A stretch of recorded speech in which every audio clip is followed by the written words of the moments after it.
So I'm headed up to run some trails in the woods, and I've been hearing that the morels are up already in our area. So there's a couple of places that I wanted to stop along my running route and look to see if they were up here. I've never found morels on this route that I'm running today, but it doesn't mean that there's not any here. One of the first things that you want to do is try to find trees or terrain that associates with morels. And one of the biggest things that has an association or a symbiotic relationship is elm trees, and especially dying elm trees. Sometimes poplar and apple trees, and they can be found in other places as well. But elms is generally the #1 association that people look for when looking for morels. The hard thing is, during morel season, there's no leaves, so you have to figure out what is an elm tree. One of the best ways to identify an elm tree is the shape, and there's a couple other ways too, but I just drove by a couple here, so I'm going to show you. If you look at this tree right here, actually, you can see there's some branches up there that are dying because the bark is coming off of them. So this tree right here has deep furrows. It has a vase-like shape. The branches, instead of coming off laterally, generally come off in a swooping arc off of the main stem. And as you can see, there's a couple of elms there too. You can kind of see the shape of them. They're skinny at the bottom and have like a vase shape without a lot of lateral sideways branches. So we might actually want to take a look here along this bank just to see if there's some poplar trees here, the elms. This might not be a bad spot. Let's pull over and take a quick look. I'm not quite at my running spot yet, but I think this warrants a quick peek. Actually, this tree is exactly kind of what we're looking for here. As you can see, the bark is peeling off. It is a dying tree. So this is exactly what we're looking for. I don't immediately see anything here, but it doesn't mean that something might not be up here in another week or two. But I'm gonna poke around here a little bit and see if I can find something. And if not, we're just gonna go run. So a couple of other ways to identify the elm is they have these furrows that run up and down. And one of the biggest ways for me is the bark is kind of soft and a little bit corky feeling. It's not super hard like an oak or even an old maple. It's got like a little bit of give and softness to it. You can kind of see how my hand can even move it. And the other thing that I do is I look on the ground for leaves, and as you can see, this is an old elm leaf. It's kind of lancelet shaped. When they're green, they have kind of a rough texture to them.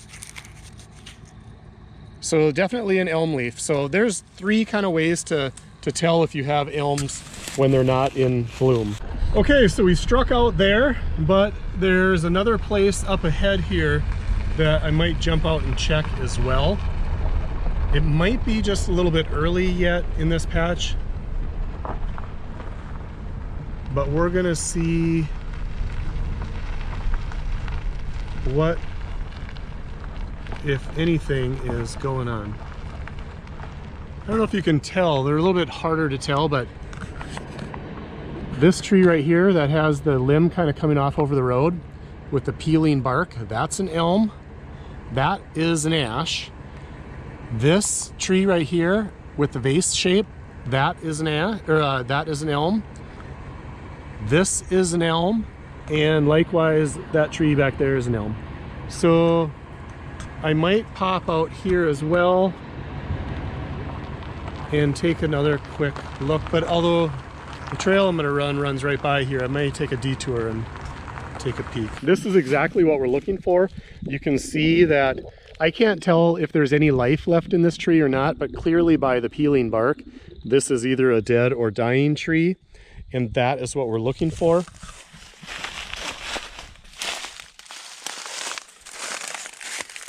Again, the bark is This bark is a little bit harder, but it is still corky and soft.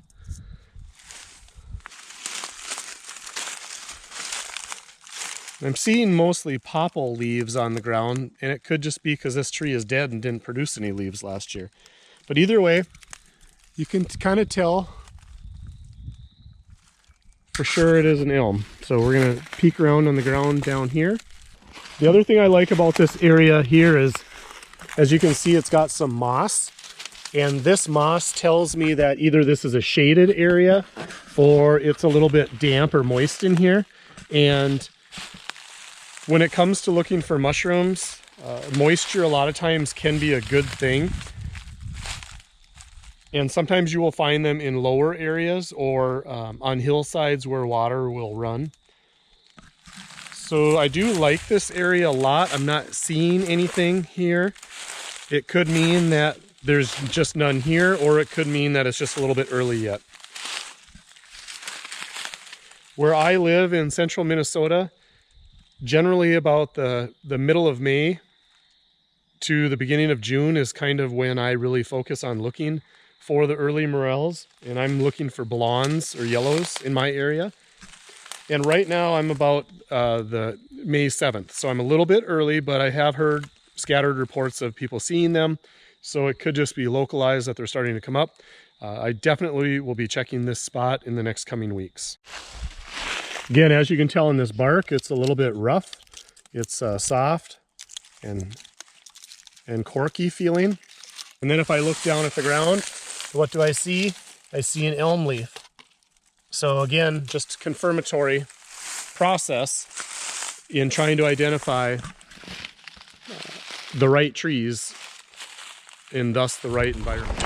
You know, there's really not much to confuse a true morel with. It's one of the safer mushrooms to try to identify for beginning mushroomers. But there is one mushroom out there that if you've never observed a true morel before, it might confuse a beginner if you don't know exactly what you're looking for.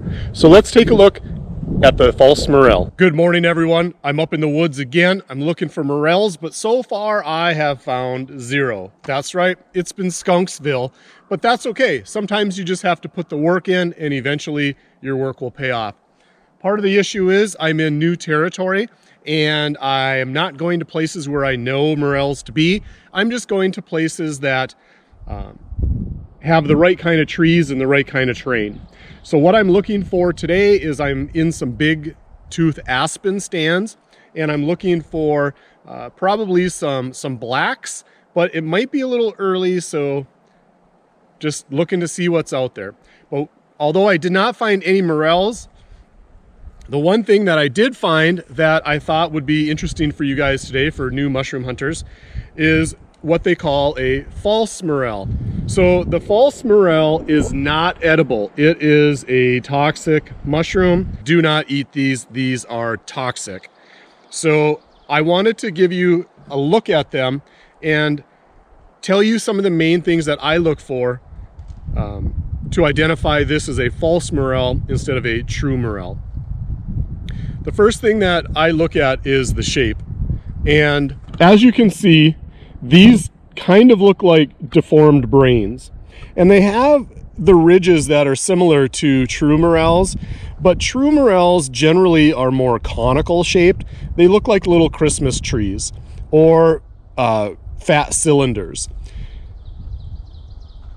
So the shape is generally, although you can get some deformed true morels, the shape is not typical of a morel shape. These tend to be elongated laterally and not conical like a true morel. So the other thing I'm looking at is color. And I never want to say that you'll never find a morel that's this dark, because mushrooms can come in all different types of colors and variations. Generally there's the black morel or the blondes or the grays in my area.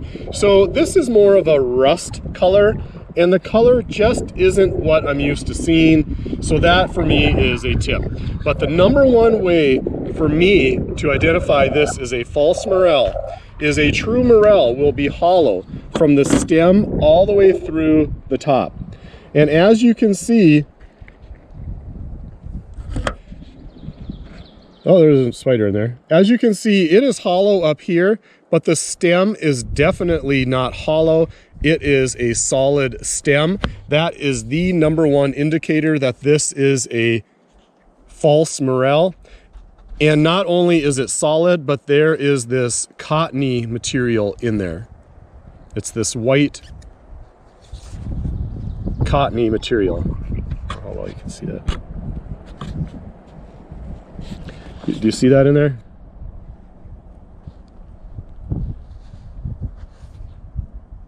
So that is a positive identification that this is a false morel, and I don't remember the Latin. It's gynometria something something. Definitely not a true morel, not what we're looking for. And again, we're gonna just test, and I'm gonna show you that this stalk is not hollow. It has a little bit of a cavity, but again, it has this cottony material in it. A true morel will be completely hollow and bare of any cottony material. I just wanted to give you guys a look at one of the guidebooks that I use. It's Mushrooms of the Upper Midwest. I find it to be a really handy resource. It's nice and small. It fits into a backpack pretty easily. It's got great pictures, great descriptions. It kind of gives you an idea of where to look sometimes. But as you can see, the mushroom that we found today is the Gyrometa esculenta. I'm sure I butchered that, but that is listed again in this guide as a toxic mushroom, and the other guidebooks that I've consulted as well say toxic. So please do not eat this. This is not going to work out well for you. It is not going to end well for you. And as you can see in the guidebook, the interior is full of that cottony material. It is not completely hollow. Here's another example. And let's just do a comparison to a true morel in the guidebook. As you can see, the stalk and the fruiting body is completely hollow throughout from top to bottom. There is an absence of any cottony material, and as you can see, it is conical shaped rather than brain shaped. So even though I didn't find any morels today, I hope that you got a chance to learn something and some tips on identifying the false morel. And remember, do not eat the false morel. It is considered a toxic mushroom. Happy hunting.